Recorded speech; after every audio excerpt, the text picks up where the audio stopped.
Ilium was only 8 years old when the storm came. He had always loved the mountains that stretched behind his family's cottage, tall and ancient, like the spine of a sleeping giant. His father warned him never to wander far when the wind whispered, but Ilium, with a heart full of wonder, thought the mountains whispered stories, not warnings. That morning, the air was still, too still. His mother noticed it as she gathered water from the creek, glancing up at the sky with worry. The clouds were swollen and low, heavy with something unsaid. His father, a man of few words, sharpened the axe with urgency and told Ilium to stay close. But Ilium's curiosity was louder than caution. He took his small wool cloak, the one his mother had stitched with her trembling hands, and wandered into the woods behind the cottage. It was meant to be a short journey, a child's quiet adventure among pine needles and rabbit tracks. He wanted to find the deer he had seen the night before, the one with white antlers like twisted snow. But with each step deeper into the trees, the air grew colder, the trees more silent and the sky darker. Snow began to fall, first as a dance, then as a warning. Ilium turned around, but the woods no longer looked familiar. The path had vanished, swallowed by the snowfall. His heart quickened. He called out softly, "Mama," but the snow caught his voice and buried it. He tried to retrace his steps, but the snow erased every sign of his path. Trees twisted into unfamiliar shapes. Shadows grew longer. The wind howled like a beast awakening. His little boots sank deeper with every step, and soon walking felt like pushing against the weight of 1,000 hands. He called again, louder this time, "Papa," but only the echo answered. Panic crept in. He began to run, his breath sharp in his chest. He didn't know where he was going, only that he had to move. The cold bit his fingers, crawled down his back, and kissed his cheeks with frost. The trees thinned and opened onto a ridge. From there, he could see nothing but white. Snow-covered peaks and valleys stretched endlessly. The world had become a silent, frozen sea, and he was adrift in the middle of it. Ilium dropped to his knees, exhausted. His cloak was wet, his hands numb, his lips cracked. He whispered himself the way his mother had whispered prayers at night. "Please, please let me find home." But no answer came. He remembered the stories his grandfather used to tell, of shepherds who were guided by voices in the sky, of miracles that happened in moments of despair. When you're truly lost, his grandfather once said, "Heaven speaks." So Ilium waited. He curled under a tree, his body shivering, eyelids heavy. He looked up at the gray sky, now weeping snowflakes like silent tears. "God," he murmured, "I don't want to die here." And the wind blew again, but this time it wasn't cold. It felt warm, strange, as if something unseen had stepped into the storm. He blinked. The snow above him began to glow faintly, like the moon shining through cotton. His breath caught. Someone was there.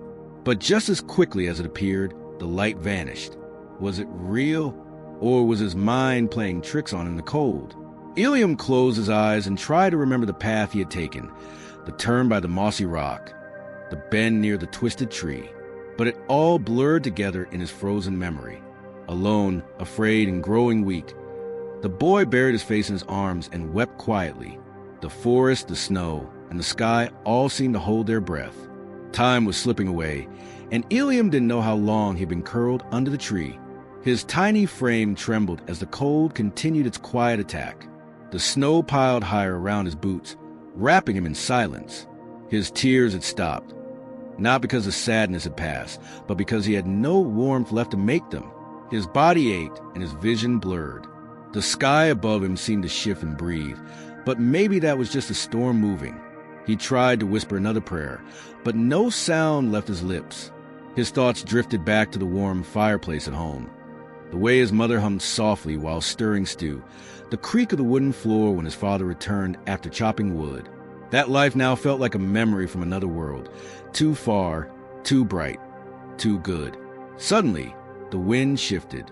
It was small at first, barely noticeable, like the whisper of a dream. Then it happened again, clearer this time, as if someone had spoken directly into the quiet folds of his mind. Ilium! His eyes snapped open. He looked around. Nothing. Just the same white blur of snow and trees. His breath quickened. He hadn't imagined it. Someone had said his name. "Ilium, do not be afraid." The voice was soft but powerful, like thunder wrapped in silk. It didn't come from any direction. Rather, it felt like it was everywhere at once, inside him and around him. He sat up slowly, heart pounding, unsure whether to run or cry. Who are you?" he whispered. There was no answer, just a stillness that felt different. A strange warm stir in the center of his chest, pushing back against the cold. He stood, legs shaking beneath him, and took a step forward. Then another. Something was calling him, not with sound, but with presence. The trees around him didn't seem as twisted anymore. The snow didn't feel as heavy. He walked, guided by an invisible thread, as if some gentle hand was leading him through the storm. With each step, the wind calmed, and the air grew lighter. He climbed over a small ridge and saw a strange light ahead, faint and golden, barely flickering through the mist. It wasn't firelight. It didn't flicker like flame. It was constant, alive, drawing him in. Ilium stumbled toward it. His body was exhausted, but his spirit moved with urgency. As he drew closer, the voice returned. "You are not forgotten." Tears welled up again, but this time they came not from fear, but from something he hadn't felt in what seemed like forever. Hope. Something out there knew his name. Something had seen him when even he couldn't find himself. He reached a clearing where the snow was thinner, and a strange peace settled over the land. There were no birds, no wind, just silence, thick and holy. And in the center of it stood a tall figure, cloaked in white, glowing faintly. Ilium's breath caught. The figure's face was not visible, but it radiated warmth. It did not move, did not speak, but he felt its gaze, felt his heart stir like the surface of a still lake kissed by wind. "Are you an angel?" Ilium asked. The figure lifted its hand and pointed, not at him, but toward a narrow path that had not been there before. Trees parted like a curtain, revealing a trail pressed gently into the snow, untouched by storm. "You must keep going," the voice whispered, not from the figure's mouth, but from the very air. "You are not alone." Ilium looked back, unsure. "But where does it lead? What if I get lost again?" "You were never truly lost," the voice answered, "only waiting to be found." The figure began to fade, not disappear, but dissolve slowly into the light. The snow shimmered where it stood. Ilium, trembling, took a deep breath, turned toward the path, and stepped forward. For the first time since leaving home, he no longer felt afraid. Ilium followed the narrow trail with cautious steps. His small boots crunched softly in the snow, though the path itself seemed oddly untouched, almost sacred. The wind had stilled, and the snowfall had ceased entirely. He could hear his own breathing again, ragged but alive. Each inhale carried with it the memory of the voice, the glow, the presence that had stood before him just moments ago. He wasn't sure whether it had been a vision, an angel, or something else entirely, but it had felt real, more real than the cold, more real than the storm. He tightened the damp cloak around his shoulders, trying to draw out what little warmth remained. The cold hadn't vanished. It still gnawed at his fingers and ears, but the fear had lessened. Something within him had shifted. He walked not with desperation now, but with intention. Each step forward felt like a small act of faith. The trees grew taller along the path, arching above him like the ceiling of a cathedral. Their branches no longer twisted in menacing patterns, but flowed gently overhead, brushing together in a hush that felt reverent. He felt as though he had entered a different world, one separated from the chaos of the storm, set aside for something divine. Ilium's stomach growled. Hunger had been gnawing at him since the day before. He hadn't eaten since the morning his journey began. His mouth was dry, his legs aching. He paused beneath a large pine, hoping to find something, anything, to eat.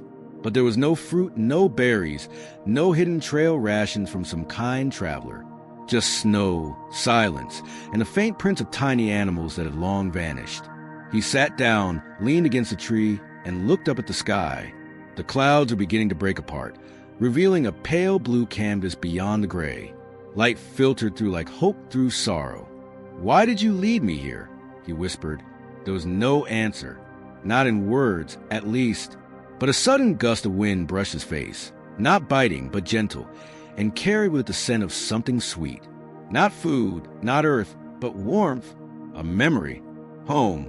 It reminded him of when his mother used to wrap fresh bread in cloth and hold it against her chest to keep it warm. It reminded him of the way his father's coat smelled after chopping wood all day. It reminded him of love. That's when it happened again. "Do not stop," the voice said softly as though spoken into his bones. "You are closer than you know." Ilium's eyes widened. The warmth returned to his chest, pulsing gently beneath his ribs like a second heartbeat. He stood, wobbled a little, then steadied himself. "Closer to what?" he asked aloud. But the voice was gone. Still he walked. The trees began to thin, and the path turned upward into a slope. His legs burned with every step. The snow became deeper, clinging to his shins. The sun broke through the clouds in narrow beams, casting golden lines across the white landscape. At the top of the hill, Ilium paused. There, in the distance, was a small valley cradled between the arms of the mountain, and in the center of that valley, smoke. He blinked, unsure if it was mirage, but the smoke curled steadily upward in a straight column, dark and clear. It wasn't fire.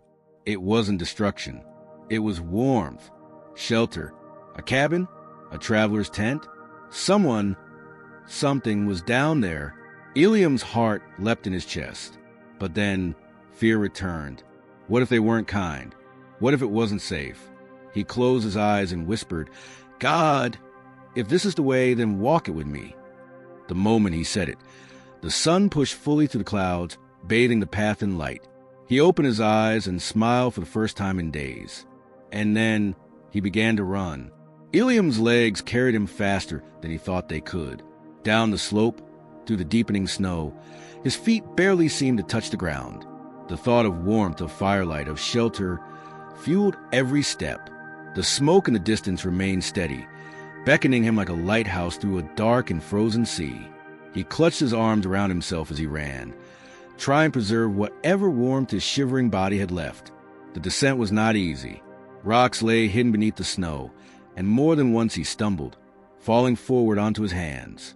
His palms were raw, scraped against the ice, but he didn't stop. Pain was no longer an obstacle. It was just another part of the journey. As he neared the valley, the landscape began to change. The trees grew sparse, replaced by open white fields and low mounds. The silence deepened. The world around him became a frozen cathedral, quiet and still, as if holding its breath for what came next. Finally, he saw it. A small, crooked cabin nestled against the side of a hill, half covered in snow. Smoke billowed lazily from its chimney. It was real, not a vision, not a trick of the light. Ilium nearly collapsed from relief. He limped toward it, tears of exhaustion mixing with the wind on his cheeks. Reaching the door, he hesitated. What if no one was inside? What if they turned him away?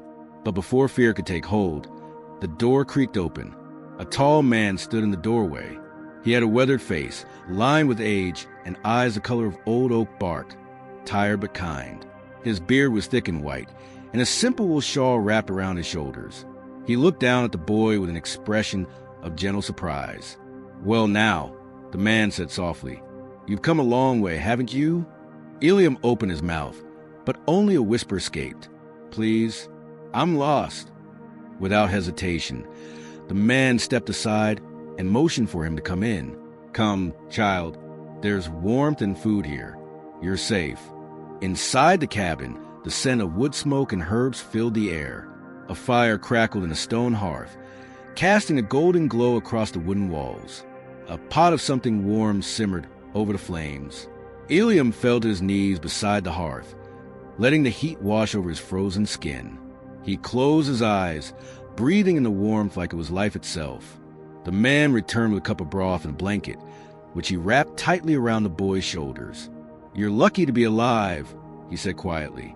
"These mountains don't show mercy to the unprepared."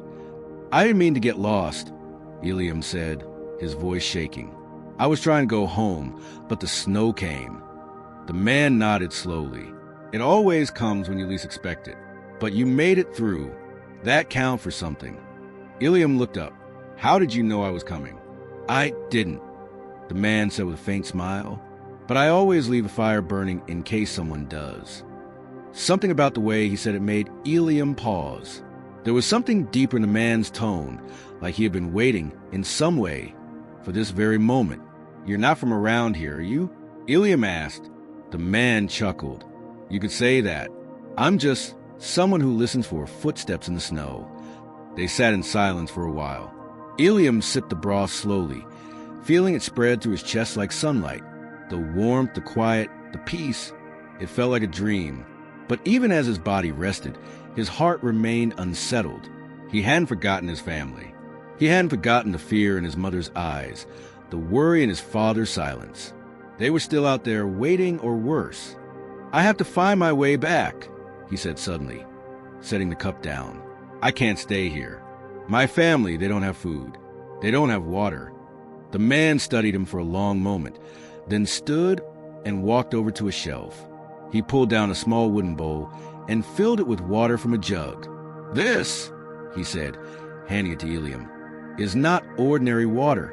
It comes from the high spring, one only revealed to those who are led there." Ilium frowned. "Led by who?" "By the one who sees you even when the world forgets you."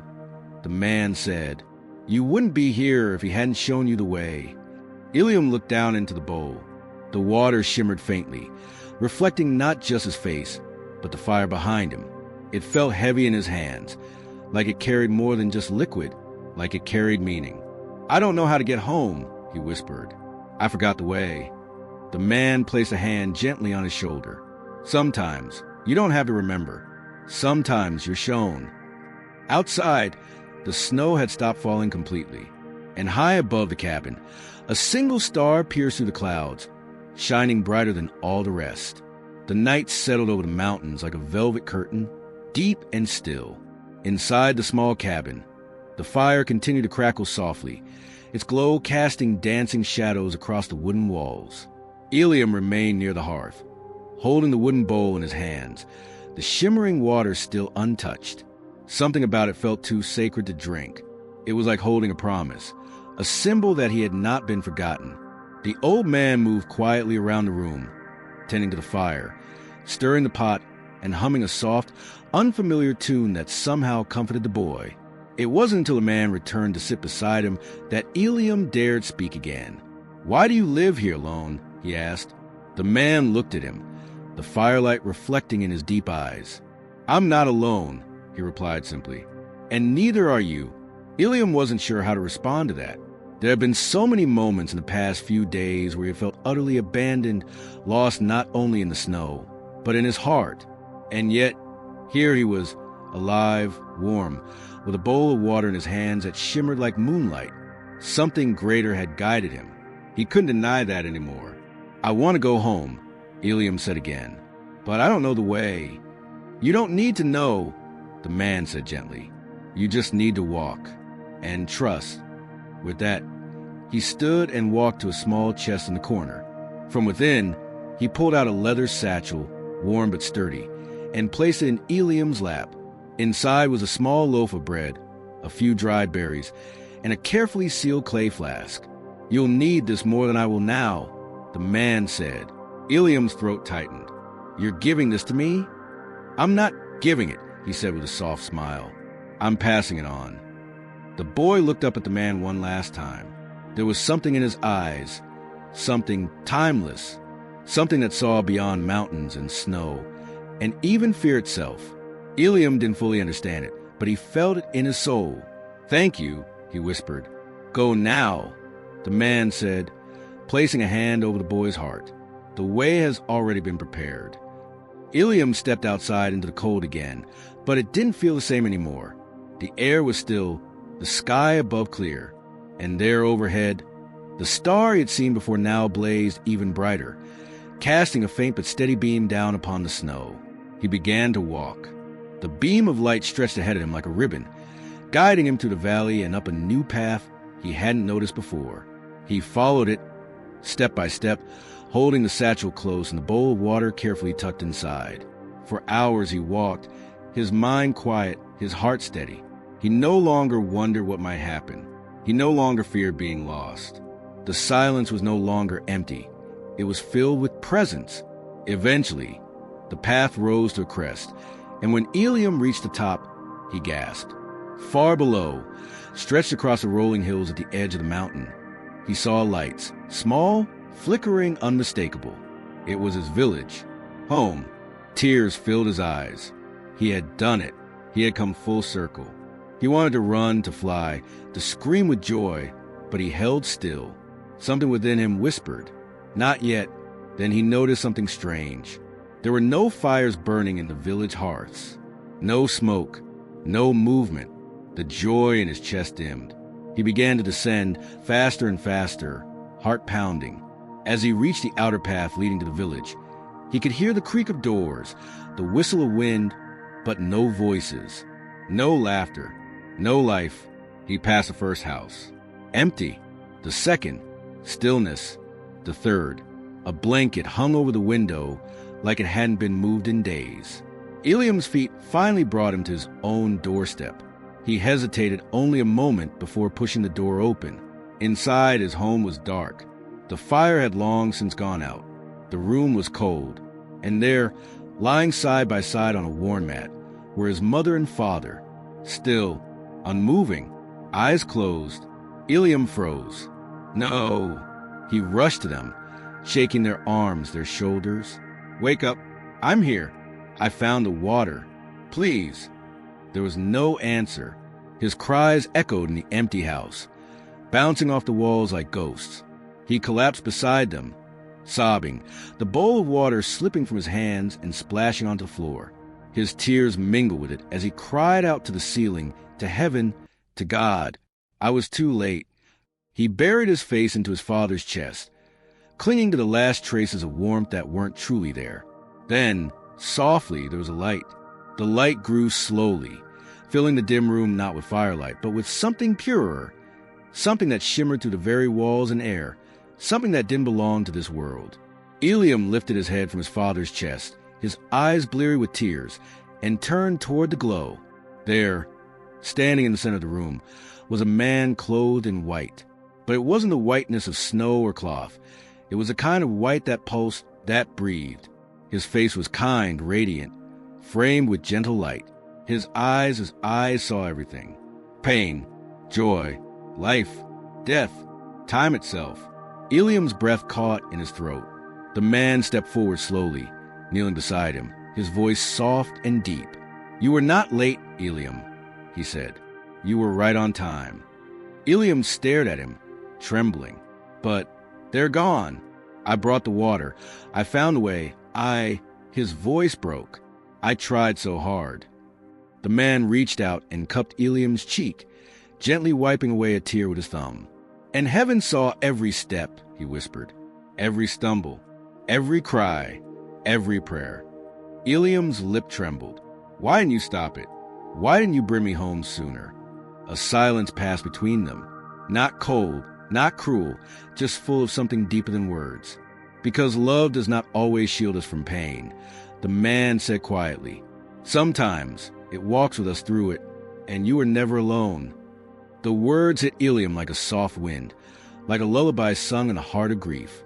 Something cracked open inside him, something heavy, and all at once, the weight of guilt and failure began to lift. "They were thirsty," Eliam whispered, "and now I can't give them anything." The man smiled, gently, not in mockery, but in reverence. "Your mother and father are no longer thirsty," he said. "They drink now from a spring that never runs dry." Eliam blinked through the tears. "Are they gone forever?" "No," the man said. "Not gone, just ahead." And then, without another word, the man stood and walked the hearth. He knelt and touched the stone. Instantly, fire burst into life. Soft, golden, warming every corner of the house. The shadows fled and light filled every crevice. The darkness in Eliam's chest began to break. "They are at peace, Eliam," the man said, turning toward him again. "And you are called for more." Eliam shook his head. "I don't understand. I'm just a child." The man stepped forward and placed his hand over Eliam's heart. "You have walked where few dare to tread. You have carried what few could bear. And you have returned with more than water. You have returned with faith." Tears rolled freely down Eliam's cheeks now. His hands trembled, his shoulders heaved, and for the first time, he did not feel ashamed of his tears. He wept in the presence of something holy. Then the man leaned close and whispered, "You are not the end of your family story. You are the beginning." With that, the man stepped back. His figure began to glow even brighter, so bright that Eliam had to shield his eyes. The room was filled with warmth, light, and something more, peace, thick like honey, washing over every part of him. And then he was gone. The room stood still once more, but it no longer felt like a place of death. It felt sacred, anointed, like heaven had touched earth. Just for a moment, Eliam knelt once more beside his parents. He kissed their foreheads. He wrapped the blanket tighter around them, as if tucking them in for the last time. Then, with the sun rising outside and the air warm once again, he stood. He did not know what would come next, but he knew this. He had been seen, he had been guided, and he had been chosen not to survive, but to live. Eliam stepped outside into the fresh light of morning. The sun, soft and golden, touched the mountains with a warmth he hadn't felt in days. The wind no longer howled. It hummed, a quiet song that moved through the trees like a voice too ancient to name. Snow still blanketed the village, but it no longer seemed cold. It sparkled like light had sunk into every flake. He turned back once more to his house, the house that had held every laugh, every memory, every sorrow. Smoke now drifted gently from its chimney. It was quiet inside, and it would stay that way. But it was no longer a place of despair. It had become something else, a sacred goodbye. Eliam didn't know what his next step would be, but as he looked up toward the mountains, where the light had once shown the path, he knew there was something more. The old man, no, the presence, the figure of light, had said it clearly. You are the beginning. The beginning of what? He didn't know, but he would find out. He returned to the edge of the village, where the trail turned into wilderness again. He remembered how he had arrived, lost, afraid, broken. Now, he walked with something different in his chest. Not courage exactly, but clarity, a kind of quiet power that comes when you've been emptied and filled again. The bowl he had once carried was gone, left behind inside the house as a gift to those who might one day return. But the water remained with him, not in his hands, but in his soul. The spring was still alive within him. He passed houses with silent windows. Some were empty. Others, he now realized, held stories like his. Families who had suffered, people who had vanished into cold. For the first time, Eliam wondered if he was truly the only one who had made it back. But then, in the very last cottage on the hill, he saw movement. The door creaked open, and a small girl, no older than 6, stepped out into the light. Her cheeks were hollow. Her clothes hung loose from her small frame. But her eyes, those wide, searching eyes, met his with something he knew too well. Hunger, not just for food, but for safety, for meaning, for someone to say, "You're not alone." Eliam didn't speak. He only walked forward, knelt down, and opened the satchel he had carried from the cabin in the mountains. Inside, the bread and berries were still untouched. He handed them to her. She looked at him with disbelief, and then she smiled. Behind her, more people emerged.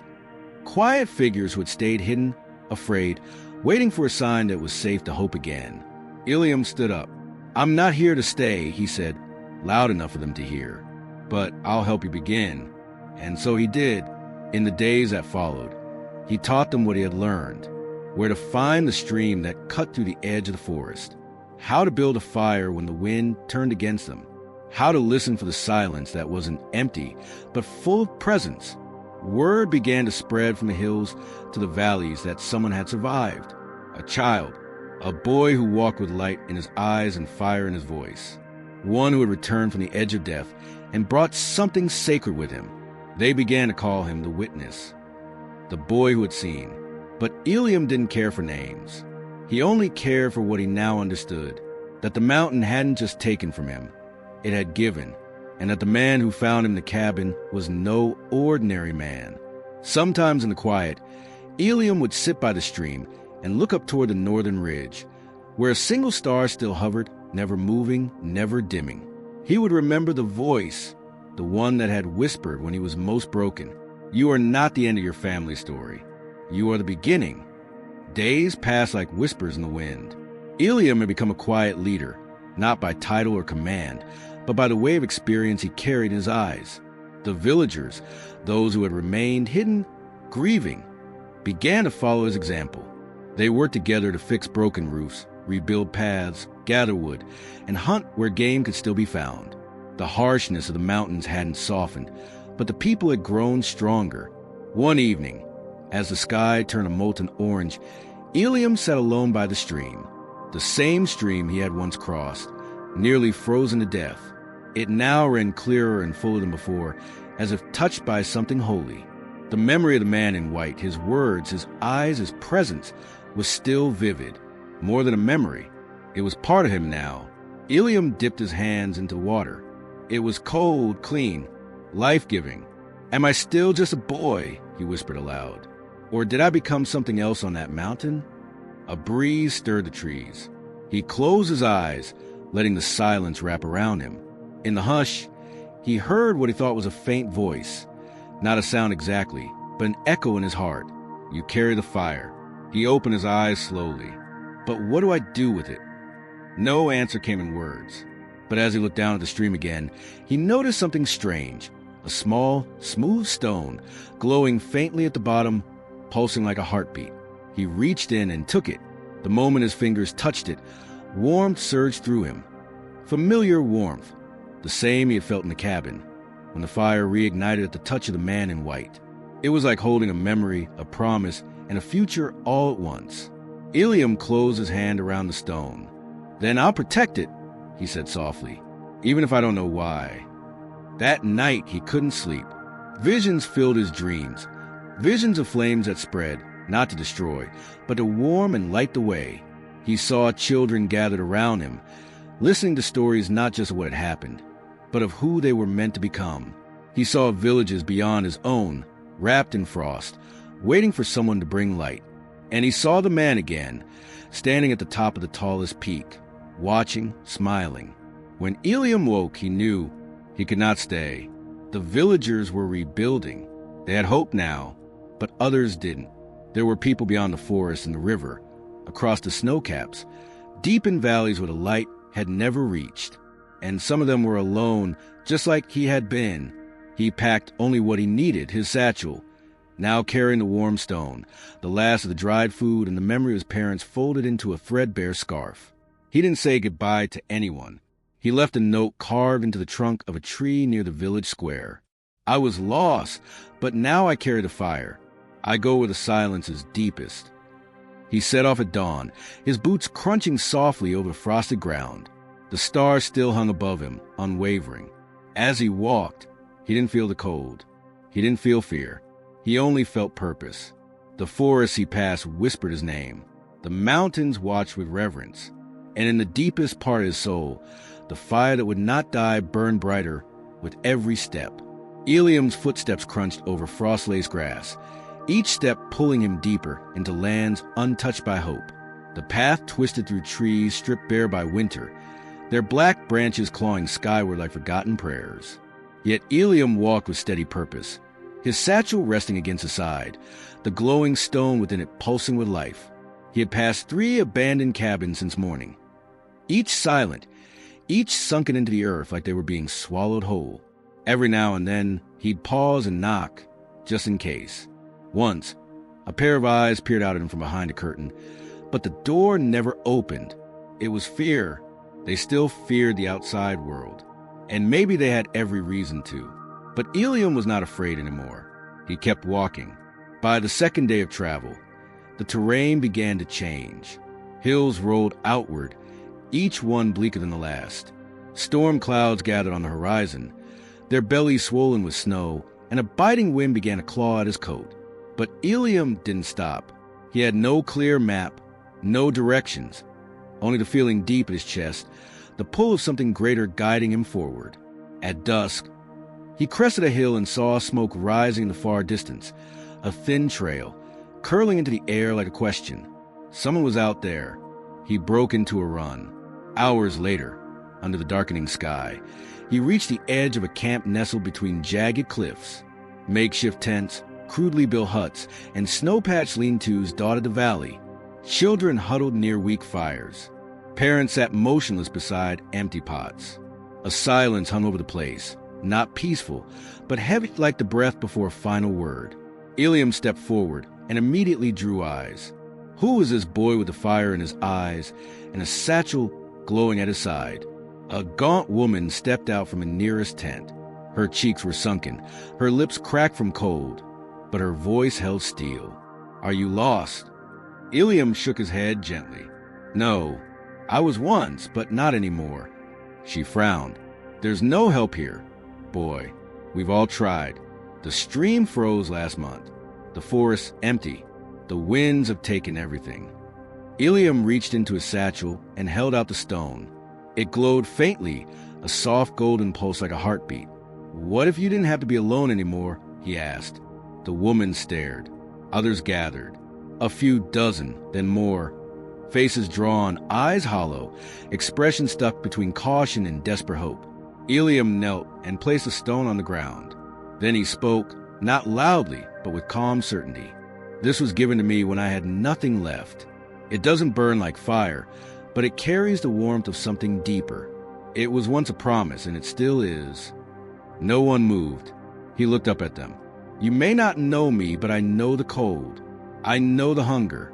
I know what it's like to pray and hear nothing, to scream into the sky and get only silence back. But something answered me, and it set me here." A small boy stepped forward from the crowd, barefoot, no older than Ilium had been when he first got lost. "What is it?" he asked, pointing to the stone. Ilium smiled. "A spark. Not from this world, but it's meant to be shared." The wind picked up suddenly, rushing through the valley. The stone pulsed once more and then flared.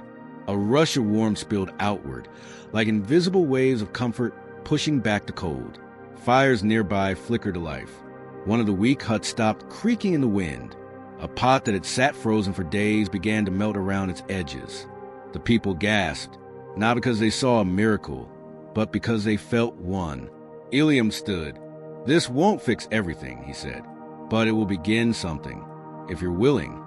The woman who had spoken first knelt beside the boy, her face crumpling into tears.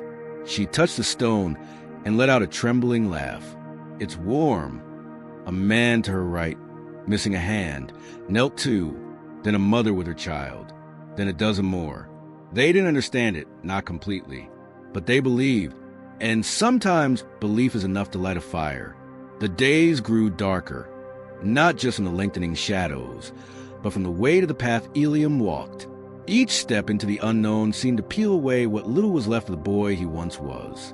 He had become something else. Not quite a prophet, not yet a man, but something reshaped by fire and silence and surrender. The forest gave way to low hills, then barren ridges. His boots were worn thin, and his fingers had long since lost feeling in the biting wind. But he didn't stop. He couldn't. Not with the flame still pulsing in the satchel at his side. Not with the voice still echoing within him. Soft, steady, like the beat of a drum in the distance. At night, he no longer feared the dark. He would sit beside a small fire and listen, not for danger, but for meaning. And sometimes when the wind grew still, he could almost hear singing, not from his lips, from somewhere beyond, a place deeper than memory. He met few travelers. Most people avoided the edges of the wilderness, especially in winter. But one night, as he neared the base of a mountain pass, he saw a dim light flickering beneath a twisted pine tree. A woman sat beside it, wrapped in furs, humming a broken melody. Her eyes lifted slowly as Ilium approached, and she said, "You're not lost, are you?" "No," Ilium replied, "but I was." The woman nodded. Everyone who comes this way was. They shared a quiet moment, the fire crackling between them. Then she added, "Most don't come back from the ridge. The cold takes them. Or worse." "I'm not going over the ridge," he said, eyes fixed on the peaks above. "I'm going through it." The woman raised an eyebrow, but didn't laugh. Instead, she reached into her bag and pulled out a single apple bruised but whole, and handed it to him. "Then you'll need strength," she said. He took it with quiet gratitude. Before sunrise, he moved on. The path narrowed as the elevation rose. Ice clung to the stones. Snow whipped in waves around him, masking the edge of the cliffs that flanked his journey. But Ilium pressed forward, leaning into the wind like a man walking against the current of a river too large to see the other side. It was there in the heart of the pass that he found the ruins. They were ancient, fallen stones arranged in a circle, half buried in snow. At the center, a broken altar, blackened by time and weather, yet untouched by moss or frost. He stepped into the circle, his breath catching in his throat.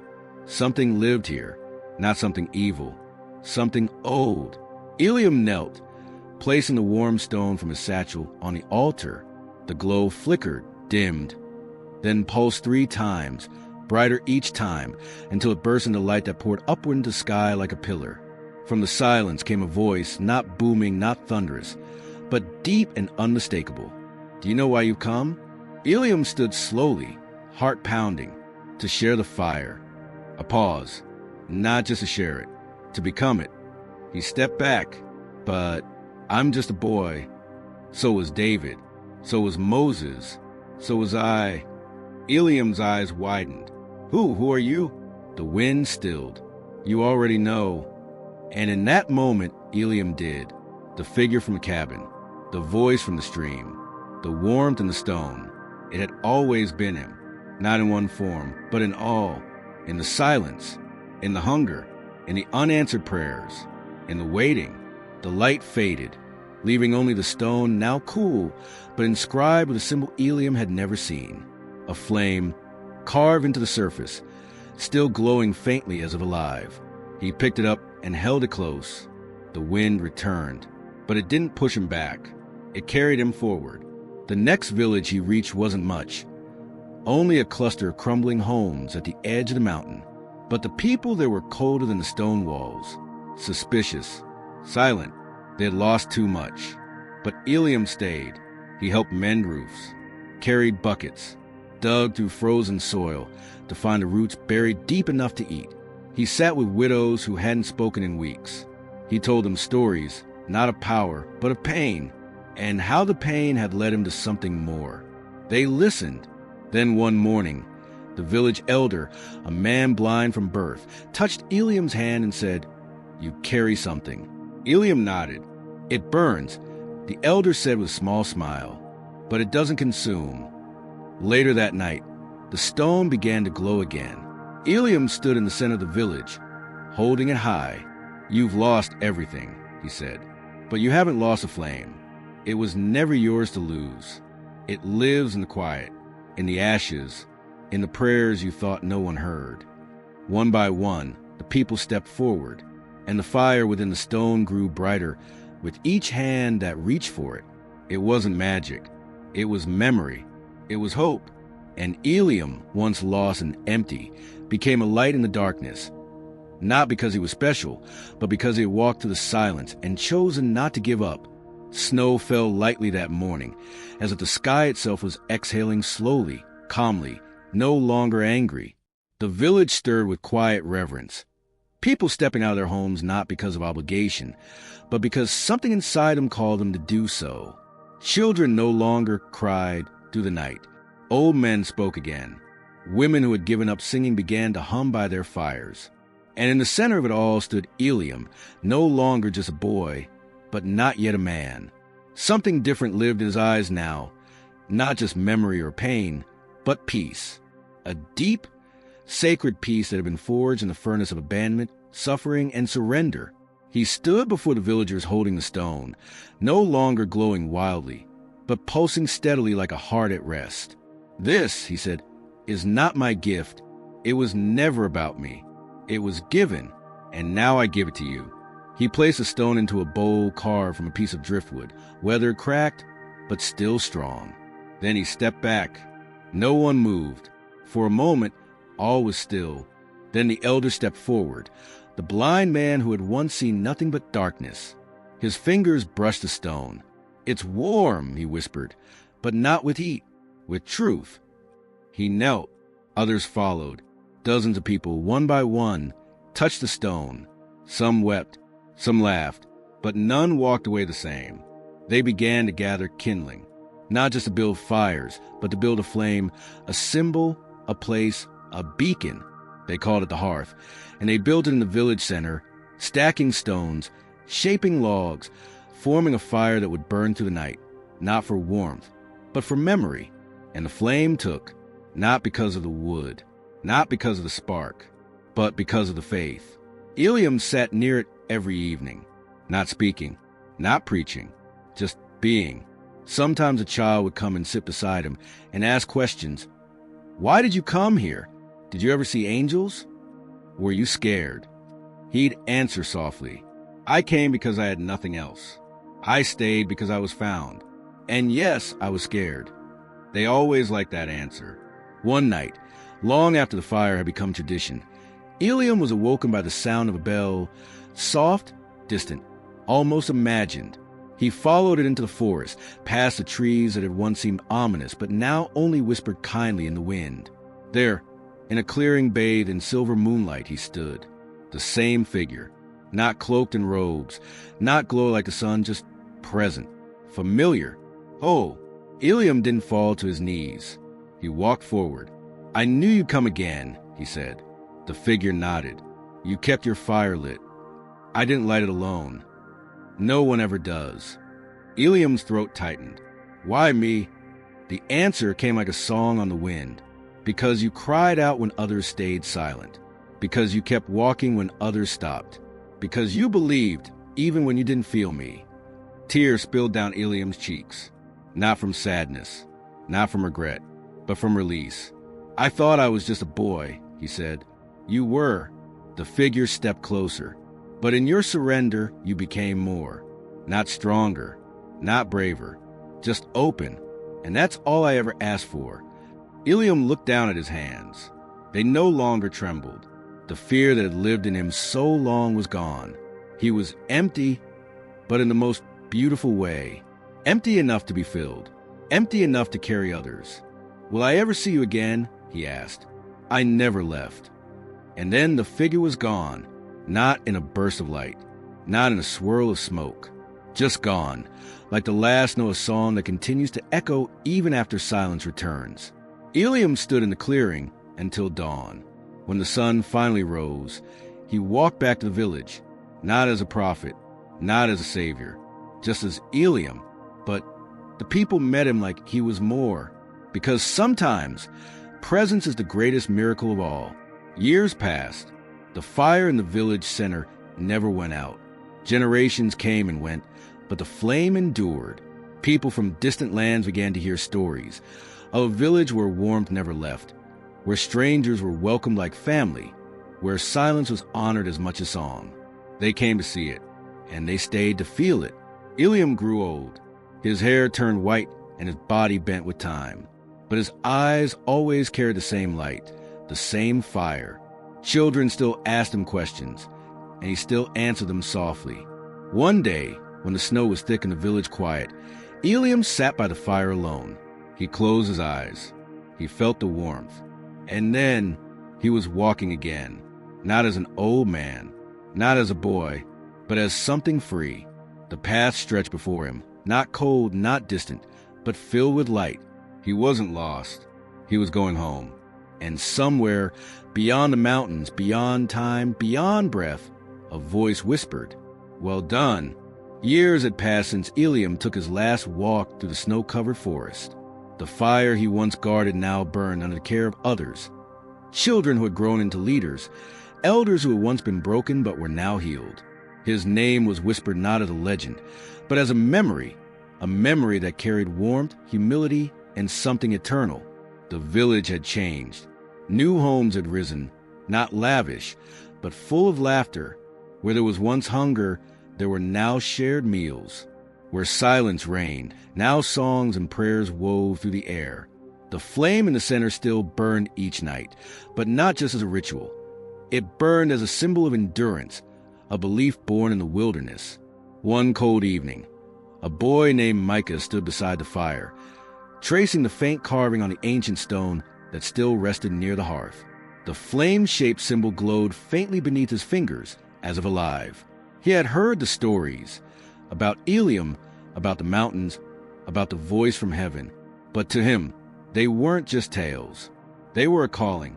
Micah had questions, burning ones, about pain, about why people suffer, about whether heaven still speaks.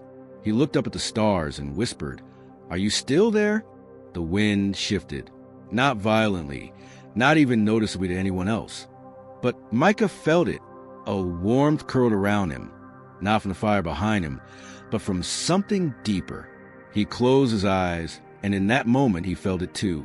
He was not alone. Somewhere in the beyond, Ilium was smiling. And not just Ilium, others. The unseen, the prayed to, the watchers and the whisperers. A song with no sound echoed through the night. A song not made for ears, but for hearts. Micah opened his eyes. He didn't have all the answers. But like Ilium, he had something more important. The willingness to keep walking, to keep listening, to keep the fire alive. Thus, the story did not end. It echoed in footsteps over snow, in silent prayers spoken by trembling lips, in the crackle of a flame that refused to die, and somewhere where time no longer mattered, a voice waited patiently, ready to speak again, to the next soul brave enough to listen. Snow fell once more on the quiet village, just as it had many winters ago. The fire at the center still crackled, though now its flames were low, tired, not from neglect, but from age.